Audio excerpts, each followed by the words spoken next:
পৃথিবীর সব থেকে সুন্দরী মেয়ের গল্প। শুধুমাত্র একটি সুন্দরী মেয়ের জন্য কত কিছু ঘটে যেতে পারে যা এই গল্পটি না শুনলে বুঝতেই পারবেন না। একদিন এক গরিব ছেলের সাথে একটি সুন্দরী মেয়ের দেখা হলো। মেয়েটি বোরকা পরিহিত অবস্থায় ছিল। মেয়েটির সাথে দেখা হওয়ার পরেই সে ভাবতে লাগলো, মেয়েটির হাত ও চোখে এত সৌন্দর্য, তাহলে না জানি সে কত সুন্দর। ছেলেটি এসব চিন্তা করতে করতে মেয়েটিকে মনের মধ্যে ঢুকে ফেললো আর ভাবলো, ইস, যদি আমি এই মেয়েটিকে বিয়ে করতে পারতাম। আবার এদিকে সেই মেয়েটি বলল, আমি জীবনেও কখনো কোনো পুরুষ মানুষ দেখিনি, আজকে প্রথম আপনাকে দেখলাম। গতকাল আমার মা মৃত্যুবরণ করেন, এই প্রথম আমি বাড়ি থেকে বের হয়েছি। আমার 16 বছর বয়সে জীবনে কখনোই আমি বাড়ির বাইরে পা রাখিনি। আমার মা কখনোই আমাকে বাড়ি থেকে বের হতে দেয়নি। আমার মা সব সময় আমাকে লুকিয়ে রাখতেন। মা বলতেন, আমার এত সৌন্দর্য দেখলে মানুষ আমার ক্ষতি করবে। এই পৃথিবীর মানুষ খুবই ভয়ঙ্কর, তারা দেখলে আমাকে ছিঁড়ে বিড়ে খাবে। গতকাল মা মৃত্যুর পূর্বে আমাকে বলে গেছে একজন ভালো যুবকের কথা, সে এই জমিতে কাজ করবে, তার পরিবারে আপন বলতে কেউ নেই। মা বলেছে আমাকে তাকে বিয়ে করে নিতে। আমার মনে হয় আপনি সে যুবক যার কথা আমার মা আমাকে বলে গেছেন। আচ্ছা, আপনি কি আমাকে বিয়ে করবেন? মেয়েটির মুখে এমন কথা শুনে যুবকটি এতই খুশি হলো যে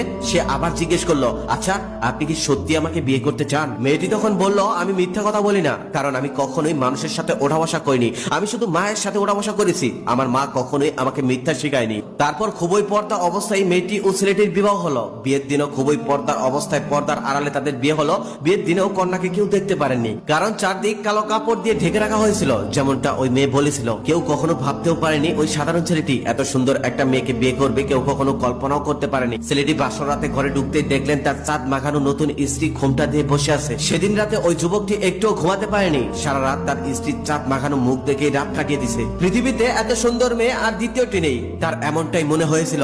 একসময় তার স্ত্রী ঘুমিয়ে যায়, আবার তিনি সকালবেলা ঘুম থেকে উঠে দেখেন তার স্বামী এখন পর্যন্ত তার মুখের দিকে তাকিয়ে আছে। তার চোখ দুটো লাল হয়ে গেছে। তিনি বুঝতে পারলেন তার স্বামী তার রূপে মুগ্ধ হয়ে গেছে, তাই তিনি সারা রাত ঘুমাননি। তাই তিনি সারা রাত তার মুখের পানে তাকিয়েছিলেন। এভাবেই দীর্ঘ 1 মাস শুধু তার স্বামী তার স্ত্রীকে দেখলেন, আর তিনি মনে মনে ভাবলেন, সুবহানাল্লাহ, একজন মানুষ এত সুন্দর হতে পারে। এখন তারা সংসার শুরু করেছেন। যেদিন থেকে ওই সুন্দর মেয়েটিকে ওই ছেলে বিয়ে করেছে, সেদিন থেকে তার জীবন অনেক সুন্দর ভাবে কেটে যাচ্ছে। খুব সুখে শান্তিতে সংসার করে যাচ্ছিল তারা। একদিন কি হলো, বাড়িতে একজন মহিলা আসলো। সে হঠাৎ করে আসলো আর বলল, আমি এই বাড়ির নতুন বউটা দেখতে চাই। বাড়িতে মেয়েটি একাই ছিল, তার স্বামী ছিল না। তার স্বামী বাইরে কাজ করতে গিয়েছিল। মেয়েটি তখন বলল, আমার স্বামী বাড়িতে আসুক, পরে দেখে যাবেন। মহিলাটি এই কথাটা শোনার পর রেগে গিয়ে বলল, এটা কেমন কথা? আমি তো কোনো পুরুষ মানুষ নই, আমি একজন মহিলা মানুষ, আমি দেখলে কি এমন হবে? মেয়েটি তখন বলল, আমার স্বামীর অনুমতি ছাড়া আমি কাউকে চেহারা দেখাতে পারবো না। আমার স্বামী বাড়িতে আসুক, পরে দেখে যাবেন, একটু বসুন। মহিলাটি তখন রেগে মেগে বাড়ি থেকে বের হয়ে গেল আর চিন্তা করতে লাগলো সামান্য চাষার বইয়ের কত দেমাক। তিনি আরো ভাবতে লাগলেন, কারণ কি? তার চেহারা দেখতে দেয় না কেন?